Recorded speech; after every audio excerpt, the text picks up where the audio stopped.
The figure of Aleister Crowley evokes images of dark rituals, infernal pacts, and a forbidden knowledge. He has been painted as the Black Magician par excellence, a title that, more than a reflection of his practices, seems to be a smokescreen to hide the true nature of his work. What is there behind the myths? Do there really exist rituals of black magic, so feared that even the experienced occultists shudder? The truth, as usually happens, is quite more complex, and frankly, much less terrifying than what the legend suggests. Please support us by giving like to the video and subscribe to the channel. Aleister Crowley and the Black Magic. The first great truth about the supposed rituals of black magic of Crowley is that the label is, in itself, a distortion. Crowley, a profound scholar of diverse occult traditions, often utilized the antithesis to provoke and reveal. The distinction between white magic and black magic is, in great measure, a moralistic construction. For a practitioner of chaos magic, the energy is energy.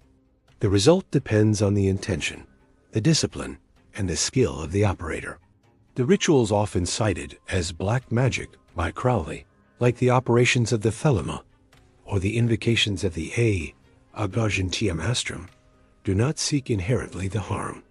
They seek the self-knowledge, the expansion of the consciousness, and the realization of the true being, what he denominated the great work.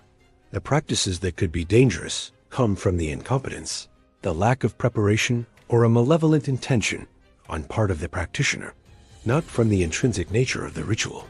The warning about the censorship and the fear is due more to the transformative potency of these practices and to the resistance to change than to an inherent danger of evil. The true censorship comes from the incomprehension and from the fear of the own shadow. The communities of occultism often debate about what would constitute the most feared rituals of Crowley. While there is no definitive and official list of the 5 most feared black magic rituals, published by himself in an explicit form, we can infer from his writings and from the interpretations of his successors, which are the operations that most have generated controversy and therefore fear. The majority of these criticisms are born from the bad interpretation of his texts, especially of works like Magic in Theory and Practice. Here we analyze those that most resonate in the collective imaginary. The ritual of the inverse gate, a twist to the reality known, also in some interpretations, as the invocation of the adversary, or rites of similar nature. This ritual does not seek the invocation of a demon in the popular sense. It is about confronting the own shadow, the fears, and the internal limitations. The inverse gate is a metaphor of the threshold that is crossed upon examining the parts of oneself that we prefer to ignore. Practical application. For the modern practitioner, this translates into profound introspection. It can be achieved through guided meditations that explore the subconscious fears, or through the use of techniques of visualization to confront and, if possible, integrate dark aspects of the personality. The danger resides in the lack of psychological preparation, falling into the spiral of the destructive self-criticism without a frame of understanding. Connection with concepts. This ritual dialogues with the concept of karma, seen not as a divine punishment, but as the law of cause and effect in the psychological and spiritual plane. Understanding the inversion allows to reorient the causes that generate non-desired effects. The invocation of the guardian. Your own psychic shield here, the confusion is even greater. What some call invocation of guardian, or even pacts, in reality relates with the concept of knowledge and conversation of your holy guardian angel, a fundamental part of the great work for Crowley. It is not about invoking an external entity to serve you, but to contact and understand the divine essence and your own superior potential. Practical application. The ritual of the holy guardian angel is a long and arduous process. The followers of Aleister often learn from the teachings of the Aa. It requires dedication, discipline, and self-analysis.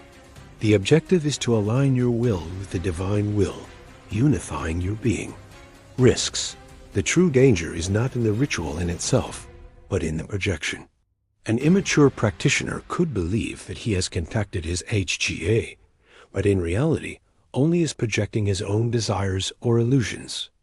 The abyss, in the Crowleyan terminology, refers to a region of the psyche, a void that must be traversed to reach the following stage of the great work, called Nigrum Aquila, the Black Eagle.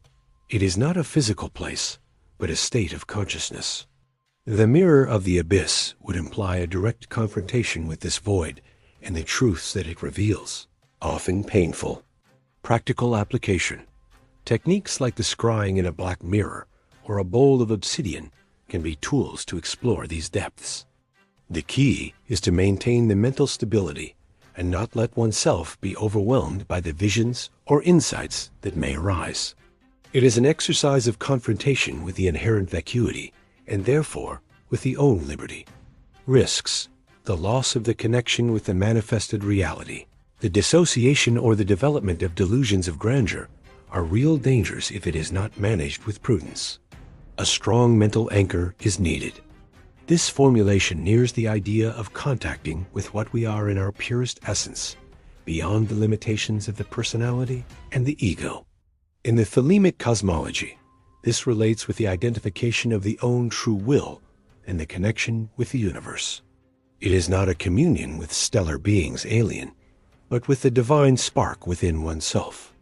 Practical application. Meditations of cosmic absorption, exercises of visualization, where one expands until merging with the universe, or ritual practices that emphasize the connection and the unity can serve this purpose. The objective is to feel the interconnection of everything existing and recognize your place within it. Crowley, fascinated by alchemy, saw the spiritual transformation as an analogous process. To rewrite the destiny does not mean to annul the karma in a magical form, but to understand the forces that create it, and through the wisdom and the conscious action, transmute the negative energies into positive. This is the true alchemy, the transmutation of the lead of the ego and the ignorance into gold of the illumination. Practical application. The practice of chaos magic is based precisely on this principle. Through the use of sigils, magical servers, or personalized rituals, the practitioner can influence in his own reality, reorienting his trajectory. The concentrated will is the principal tool here. The chaos magic is, in itself, an advanced form of alchemy of destiny, centering on the malleability of reality. Key warning: this is the field where most one can fall into the illusion of unlimited power. It is crucial to remember that even the most potent operations require respect. The progress is measured by the increasing clarity in your will, the capacity of manifesting your intentions in a consistent manner, a greater understanding of yourself and of the universe, and a sensation of unity or alignment with your true being.